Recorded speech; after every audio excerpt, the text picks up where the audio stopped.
जो हस्त क्रिया से युक्त हो गया है वो अनुभव करे, लघु शंका के पहले या बाद में।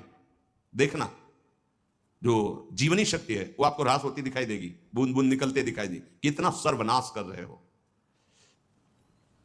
बाद में तुम सोचो हम ये विटामिन खा लेंगे वो खा लेंगे, कुछ नहीं, उसकी पूर्ति नहीं हो सकती, उसकी पूर्ति नहीं हो सकती।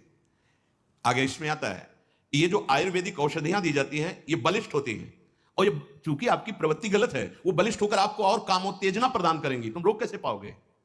संयम नहीं। इसीलिए कोई औषधि नहीं है, आप स्वयं औषधि हैं उसके। आपका दृढ़ निश्चय और कुछ व्यायाम, प्राणायाम, आहार शुद्धि और नाम जप, नाम जप, इससे आप शासन में ला सकते हैं। इस बात को कौन अपने बच्चों को बैठाल कर समझा रहा है?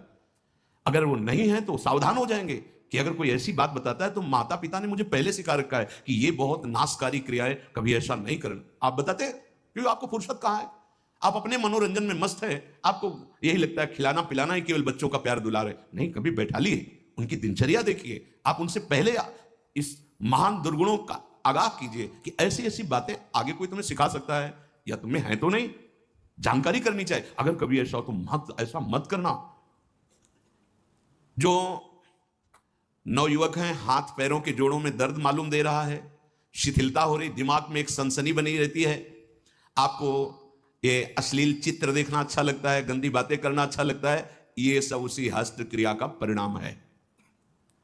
जिनको बार बार एक स्वाभाविक लघु शंका लगती, एक बार बार ये आपका लक्षण है कि आपने ब्रह्मचर्य का नाश बहुत अच्छे से किया है, कोई भी हो, गृहस्थ हो, विरक्त हो, कोई भी हो। हाथ पैर में कंपन होना, चेहरे पे मुहासे उभर आना, इस विषय पर प्रकाश डालें तो उसका प्रभाव पड़ता है। जितनी धातु पौष्टिक औषधियां ली जाती हैं वो सब शोध के देखी गई, उनमें बलवर्धक होता है, और आपकी वृत्ति कामोत्तेजक है तो वो बल आपके अंदर काम वृद्धि ही करेगा जाके। बहुत ध्यान देने योग्य बात है कि ये आयुर्वेदिक औषधि ले लेते हैं, ये ले लेते हैं तो आपको, आपकी गति गलत है, इसलिए पावर जाएगा औषधियों का, गलत ढंग से ही प्रयोग हो जाएगा। कोई भी ऐसा वैद्य समर्थ नहीं है जो तुम्हें इस हस्त क्रिया को रोकने की औषधि दे दे। बहुत सुंदर बात है, तुम्हें कोई ब्रह्मचारी बना सके ऐसी कोई औषधि नहीं। एकमात्र मन को प्रभु में लगाकर नाम जप करो और जो संयम बताया जा रहा है वैसा करो, सब ठीक हो जाएगा, सब ठीक हो जाएगा। तुम समर्थ बन जाओगे अपनी इंद्रियों को रोकने के लिए। उपासक पहले भोजन पर सुधार कर रहे। भोजन और बुद्धि का परस्पर बड़ा घनिष्ठ संबंध है। सात्विक आहार निसंदेह आपको इस क्रियाओं से विजय प्राप्त करवा देगा। ध्यान से सुनिए, सात्विक आहार, जब आप भोजन पा रहे हो उस समय नाम जप जरूर चलना चाहिए। अगर उस समय गलत दृश्य देख करके, गलत बातें चिंतन करके भोजन पाओगे तो उसका प्रभाव आपको और गलत में लगा देगा, भले सात्विक भोजन है। ध्यान दीजिए, भोजन के समय जरूर बड़ा आनंद मिलता है। जैसे आप प्रसाद पा रहे हो और आपका अभ्यास फिट है, अब लगा दिया प्रथम यथामति प्रणमो श्री वृंदावन तिरम्य श्री राधिका कृपा बिनु सब, बड़ा पद है, देखत नव निकुंज सुन सजनी लागत है यति चारु, पद अंदर चल रहा है और अब प्रश्न, चलो नहीं है आपका अभ्यास, राधा राधा राधा, उस समय व्यर्थ की वार्ता, उस समय व्यर्थ का चिंतन, व्यर्थ के दृश्य देखते हुए भोजन, गलत संस्कार पड़ रहा है। सात्विक आहार आपने पाया पर विचार आपका सात्विक नहीं है, अधार्मिक विचार है, दुष्ट भाव है, तो सात्विक व्यर्थ हो जाएगा, भोजन वो उसी को सपोर्ट करेगा। भोजन के समय बिल्कुल सावधान रहो, वो आपकी नस नाड़ियों में फैलकर वैसा ही प्रभाव फैलाएगा जैसा आप चिंतन कर रहे हैं। भोजन के समय जैसा विचार होता है ठीक वैसा ही आपका स्वभाव बनता है। महापुरुषों का स्वानुभव पूर्ण सिद्धांत है कि भोजन के समय सावधान। भोजन में जो रस बनता है वो नस नस में फैलता है और जिस चिंतन से चिंतित होकर पाया वैसे ही प्रभाव पड़ता है। स्थूल भोजन का सूक्ष्म विचार पर प्रभाव पड़ता है, कई गुना प्रभावशाली प्रभाव आपके चिंतन का पड़ता है भोजन में। बहुत शुद्ध भोजन हो, सात्विक भोजन हो, पर आपका विचार भोजन करते समय सही नहीं, आपका चिंतन सही नहीं। इसलिए देखो, संत जनों का जब कभी प्रसाद पाने तो पहले नाम कीर्तन होता है, फिर बहुत से जय जयकार लगते हैं और बीच बीच में जोर जोर से राधे श्याम की गुण, कि आपका चिंतन भागवतिक रहना चाहिए। देखो ना, हमें लगता है 10 मिनट तो केवल जय जयकार ही होती है, अयोध्या मथुरा की जय, पूरे जितने अपने ठाकुर जी सब की जय जय का, वो रसगुल्ला की तरफ देख रहा है, पर जय पूरी हो तब ना जय जय बोलना ही पड़ेगा, कीर्तन करो। ये कितनी सुंदर प्रणाली है। भोजन बहुत सात्विक, बहुत, ये जीवन बड़ा उज्जवल भविष्य करने के लिए मिला है। भोजन के समय पवित्र, उच्च, निर्भय, शांत और भगवान नाम जप, ऐसे भाव होने चाहिए। उपासक को जिसे ब्रह्मचर्य रहना है, 2 समय भोजन हल्का या 1 बार भरपेट, 24 घंटे में पर्याप्त है ब्रह्मचारी के लिए। 2 बार तो हल्का, केवल 2 ही समय भोजन करे। पहला भोजन का समय 10 बजे से लेकर 1 बजे के बीच में, दूसरा संध्या होने के बाद 8 बजे तक, इसके बाद नहीं। अगर इसके बाद आप पाते हैं तो आपकी दिनचर्या में फर्क पड़ेगा, वो आपके कई दोष प्रकट कर देगा। देखो, जीवन को यदि आप मंगलमय प्रकाशशील बनाना चाहते हैं तो महापुरुषों के वचन मानने पड़ेंगे। कोई भी बिना सदाचरण किए सुख शांति को नहीं प्राप्त होता। आज हमारी सब दिनचर्या नष्ट हो गई है और हम चाहते हैं सुख शांति आनंद ऐश्वर्य वैभव, और आचरण हो रहे हैं दुख और अशांति और दरिद्रता आने वाले। और आप चाह कैसी आचरण, कैसे? भोजन 2 समय, बहुत ध्यान से, पहला 10 से 1 बजे तक, और मध्याह्न में भोजन पाने के बाद चाहे 15 मिनट ही हो, आप विश्राम कीजिए, दाएं बाएं करवट सीधा ऐसे। दिन अगर आपको रात में सोने से पर्याप्त नींद हो जाती है तो फिर दिन में सोने की जरूरत नहीं, नाम चिंतन करते हुए फिर आप बैठ जाइए, फिर अपनी दिनचर्या में लगिए। शाम के 8 बजे तक भोजन हो ही जाना चाहिए, क्योंकि घंटा आध घंटा टहलना अपनी दिनचर्या, और फिर आप शयन कीजिए, फिर आप जग जाइए समय से। अगर आपको भगवत मार्ग में संयम पूर्वक चलना है तो आपको सुधारना होगा। हमें लगता है पर्याप्त जो अपने साधकों की दिनचर्या शायद इसी के अंतर्गत ही है। अगर आपका 2 बार भोजन में विक्षेप पड़ता है तो 1 बार भोजन अच्छे से पा लीजिए, थोड़ा मध्याह्न में विश्राम, बस राधा राधा। अगर चल जाए तो जैसे मिलता है आधा लीटर दूध या 250 ग्राम जो भी, शाम को उसको पी लीजिए। मतलब ब्रह्मचारी को ज्यादा किसी पदार्थों की ताकत की जरूरत नहीं होती, वो स्वयं में इतना। अब अनावश्यक आप डालते रहोगे अनावश्यक, तो फिर आपका चिंतन भी बिगड़ जाएगा, आप नहीं संभाल पाओगे। बहुत संयम की जरूरत है। बहुत गर्मा गर्म भोजन ब्रह्मचारी को नहीं करना चाहिए, उसे आपके ब्रह्मचर्य पे फर्क पड़ जाएगा। ताजा भोजन है पर धुआं नहीं उठना चाहिए, शांत। ये गर्मा गर्म जैसे ना, बिल्कुल नहीं। भोजन हमेशा सात्विक, ताजा, सादा होना चाहिए। जो जैसे रोटी और ये सब मठरी आदि जैसे 1-2 दिन, मीठा आदि 1-2 दिन, लेकिन जैसे रोटी आदि ये शाम की बनी सुबह नहीं पाई जा सकती, क्योंकि उससे फिर बुद्धि में प्रमाद और तमोगुण बढ़ने की चेष्टा। बासी अन्न नहीं। अच्छा, भिक्षावृत्ति में ये बड़ी सामर्थ्य है कि हमारी झोली में मांगने पर जो आया वो ब्रह्म स्वरूप है, उसका कोई इन सतोगुण रजोगुण तमोगुण से कोई उसका प्रभाव नहीं। ये भिक्षान्न में बहुत बड़ी सामर्थ्य है। राधे श्याम बोला कोई 5 दिन की सूखी रोटी दे दे, वो हमारे लिए अमृतमय, वो नहीं होगा कि ये तो बासी है, क्या तमोगुण पैदा करेगी कि नहीं, वो महाप्रसाद स्वरूप हो जाती है। लेकिन अगर सुविधा है तो ताजान, बहुत गर्मा गर्म नहीं, सात्विकन और कम से बहुत लाभ होता है। आपकी सारी जीवनी शक्ति आंतों में पचाने में लग जाती है। अच्छा, एक बार पच नहीं पाया, दोबारा फिर उतना ही जान लिया, तो भजन क्या करोगे? थोड़ा जो जीवनी शक्ति है उसको आप ईश्वर के ध्यान में, चिंतन में लगाने। जिस दिन आप व्रत रहते हो, जो एकादशी, तो आप देखो उस दिन ज्यादा भजन होगा, अल्पाहार। अगर आप अन्न को उतना ही सीमित पाए जो आपके भजन में विक्षेप न डाले, ये ठूस ठूस के यहां तक भले कि वो तुम शरीर हो क्या, तुम्हारा विषय ये क्या? अरे समझो, बेकार को इस थैले को मोटा करते चले जा रहे हो। ये थैला है। उठने में परेशानी, चलने में परेशानी, बड़ी समस्या दिनचर्या करने में। अब इतना बड़ा पेट हो गया तो दिनचर्या कैसे करें? कैसी दिनचर्या होगी? काहे को इतना खा रहे हो? बोले वो घटाने की दवा ले रहे, किसी दवा की जरूरत नहीं है। सीधे मूंग की दाल उबालो, 2 रोटी शुरू करो।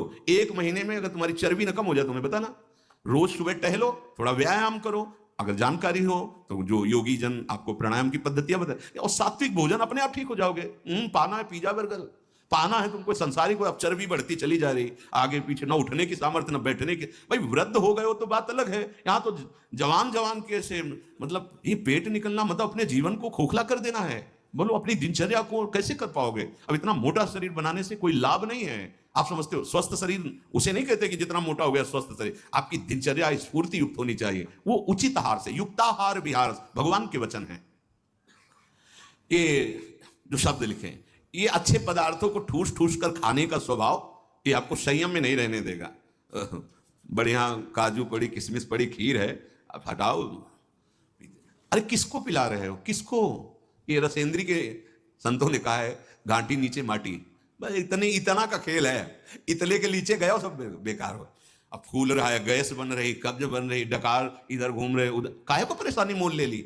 छोटी कटोरी जरा सा राधा राधा, स्वाद भी हो गया, प्रसाद भी हो गया, शरीर पुष्टता के लिए। ब्रह्मचारी को काजू बादाम पिस्ता हलवा रबड़ी रसगुल्ला की नहीं आवश्यकता है, प्रार्थना मान लीजिए, नहीं जरूरत है। वो अपने आप में एक महान बल धारण किए हुए है। पर अब यही समस्या है कि ना संयम समझ पा रहे हो, ना आहार को समझ। ये आहार तुम्हारा विषय नहीं है। आपको ठीक प्राणों का पोषण करने के लिए उतना जल, उतना अन्न, उतना पौष्टिक आहार देना है जिससे हमारा मन हमारे कार्यों में हमारे अनुसार चले, जो शास्त्र आज्ञा है। बहुत नमकीन, लाल मिर्च, गरम मसाला, कचौड़ी, पकौड़ी, बहुत मिठाई, चाय, काफी, प्याज, लहसुन, ये इंद्रियों को भयंकर चंचलता प्रदान करते हैं और वीर शक्ति का नाश करने में बहुत इनका योगदान है। पूज्य पादुड़िया बाबा से किसी ने कहा कि बाबा हम तो जहां भिक्षा मांगते हैं वहां प्रायः पकवान ही मिलता है। बाबा ने कहा कोई बात नहीं, अगर 4 रोटी पाते हो तो 2 कचौड़ी ले लीजिए, बस हो गया, कोई परेशानी नहीं होगी। 4 की है, 2 पा लीजिए। एक बार पूज्य बाबा बहुत से साधक जन बाबा तो कुछ ऐसी कच्ची और मोटी पूड़ी बनवाई और कुछ हल्की एकदम बहुत पकी हुई पूड़ी बनवाई। पकी हुई पूड़ियों को पहले परोसा गया, उनके ऊपर कच्ची पूड़ियां रख दी गई, एक एक 2 2, और बाबा खड़े हो गए, हाँ भाई पाओ सब। तो कुछ जो साधक संयमी थे तो ऊपर से शुरू किया, और कुछ साधक जो स्वाद वाले थे वो ऊपर के हटा करके बाबा खड़े हो, क्यों ऐसा किया? तो बाबा वो नीचे वाली पकी थी और ठंडी हो जाती, घर जाओ बहू ले, गरम गरम बनवा पाओ, बाबा जी बनने लायक नहीं हो। अगर रसेंद्री की तृप्तता, रसेंद्री की पूर्णता की तुम्हारी भावना है तो तुम जनेंद्री को नहीं रोक सकते हो, ये वैराग्य मार्ग है। सुन लो, भोजन के पहले अच्छे से हाथ धो, मुंह में कुल्ला करो, और लघु शंका लगी हो तो लघु शंका जाओ। भोजन के पहले पवित्र हो। भोजन पाते समय नाम चलना चाहिए या पद चलना चाहिए, या अच्छे कोई संत महापुरुषों के जो चरित्र हैं उनका चिंतन करना चाहिए। खड़े भोजन नहीं पाना चाहिए, लेटे भोजन नहीं पाना चाहिए, चलते हुए नहीं पाना चाहिए। प्रातः काल कल चर्चा हुई थी, जो जलपान है बड़ा औषधि का कार्य करता है। ब्रह्मचारी को बाल भोग नहीं करना चाहिए। सोचो भैया, ब्रह्मचारी को बाल भोग नहीं करना, 10 से 1 के बीच में और 8 बजे तक शाम के भोज, इतने में मर थोड़ी जाओगे। अरे यार कई कई दिन भोजन नहीं मिला है, कई कई दिन गंगा का किनारा है, गांव जाने का स्वभाव नहीं था, बस आकाशवृत्ति का सहारा था। ये अगर आप बाल भोग नहीं करोगे तो आप क्या परेशानी हो जाएगी? 10-11 वो तो मिलेगा ही आपको। हमारे तो जीवन में था कि पता नहीं कब मिलेगा, कहां मिलेगा, कोई भरोसा नहीं। कभी इतना गुड़ कोई दे दिया, कभी वो जो गंगा किनारे बारी लगाते हैं वो, ए बाबा 2 परेठा लोगे, भगवान दिए ऐसे मान के गंगा जी में गोरा पा लिया, बड़ा आपको तो निश्चित है कि आपको मिलेगा भोजन, फिर आप बाल भोग क्यों? बाल भोग पच नहीं पाया, राजभोग डाल लिया, वो पच नहीं पाया, तो आप बीमार हो जाओगे, कब्ज हो जाएगी, गैस बनेगी, आपका भजन में मन नहीं लगेगा, तो फिर वही प्रमाद की स्थिति आएगी।